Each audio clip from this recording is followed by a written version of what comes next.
ଜାତିର ପିତା ମହାତ୍ମା ଗାନ୍ଧୀଙ୍କ 156ତମ ଜନ୍ମ ଜୟନ୍ତୀ ଉପଲକ୍ଷେ ସମାଜବାଦୀ ପାର୍ଟି ଓ ଓଡ଼ିଶା ରାଜ୍ୟ କମିଟି ପକ୍ଷରୁ ରାଜ୍ୟ କାର୍ଯ୍ୟାଳୟଠାରେ ଭକ୍ତିପୂତ ଶ୍ରଦ୍ଧାଞ୍ଜଳି ଜ୍ଞାପନ କରାଯାଇଛି।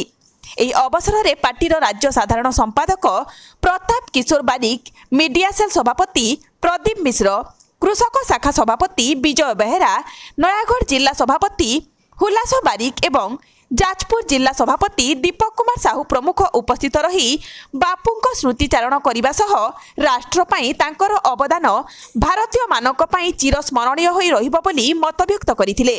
ବ୍ୟୁରୋ ରିପୋର୍ଟ, ପ୍ରତିଜ୍ଞା ଲାଇଭ୍। ମୁଁ ପ୍ରତାପ କିଶୋର ବାରିକ, ରାଜ୍ୟ ମହାସଚିବ, ସମାଜବାଦୀ ପାର୍ଟି ଓଡ଼ିଶା। ଆଜି ଜାତିର ପିତା ମହାତ୍ମା ଗାନ୍ଧୀଙ୍କର 156ତମ ଜୟନ୍ତୀ ଆମର ସମାଜବାଦୀ ପାର୍ଟି ଅଫିସରେ ମହାସମାରୋହରେ ପାଳନ କଲୁ। ଆଜି ଆମର ସମାଜକୁ ଯେଉଁ ଅହିଂସାର ବାର୍ତ୍ତା ମହାତ୍ମା ଗାନ୍ଧୀ ଦେଇ ଯାଇଛନ୍ତି, ସେହି ଅହିଂସାର ବାର୍ତ୍ତାକୁ ନେଇ ଆମେ ଯଦି ଆମ ସମଗ୍ର ରାଜ୍ୟରେ, ସମଗ୍ର ଦେଶରେ ସମସ୍ତଙ୍କ ପାଖରେ ପହଞ୍ଚାଇ ପାରିବା, ତାହେଲେ ଆମର ସମାଜ ଶୃଙ୍ଖଳିତ ରହିବ। ଆପଣ ଜାଣିଥିବେ, ମହାତ୍ମା ଗାନ୍ଧୀଙ୍କର ପ୍ରତ୍ୟେକ ଭାଷଣରେ ଗୋଟିଏ ଆଦର୍ଶବାଦୀ ନୀତିବାକ୍ୟ ଥିଲା, ଡୁ ଅର୍ ଡାଏ। ଡୁ ଅର୍ ଡାଏର ଅର୍ଥ ଆପଣ ବୁଝୁଥିବେ, କାମ କର ନହେଲେ ମରିଯାଅ, ତା ନୁହେଁ।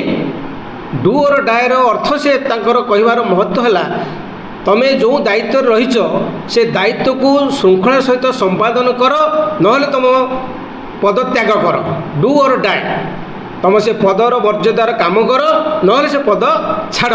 ତେଣୁ ଆଜିର ଦିନରେ ଆମେ ସେହି ସ୍ଲୋଗାନକୁ ମନେ ପକାଇ ଏ ଯେଉଁ ଡବଲ ଇଞ୍ଜିନ୍ ସରକାରକୁ ଆମେ ଚେତାଇ ଦେବାକୁ ଚାହୁଁଛୁ, ତୁମେ ଯଦି ପ୍ରକୃତରେ ତୁମର ଯେଉଁ ସମାଜ ପ୍ରତି ଯେଉଁ ସ୍ଲୋଗାନ ଦେଇଥିଲ ବା ଯେଉଁ ତୁମେ ପ୍ରତିଜ୍ଞା କରିଥିଲ, ଯେଉଁ ତୁମେ ତୁମର ନିର୍ବାଚନ ସମୟରେ ଇସ୍ତାହାର ଦେଇଥିଲ, ତାକୁ ଅକ୍ଷରେ ଅକ୍ଷରେ ପାଳନ କର, ନହେଲେ ତୁମେ ପଦତ୍ୟାଗ କର।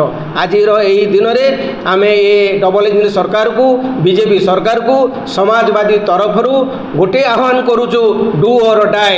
ତୁମେ କାମ କର, ନହେଲେ ପଦ ଛାଡ଼, ତୁମର ଗାଦି ଛାଡ଼। ଆଜିର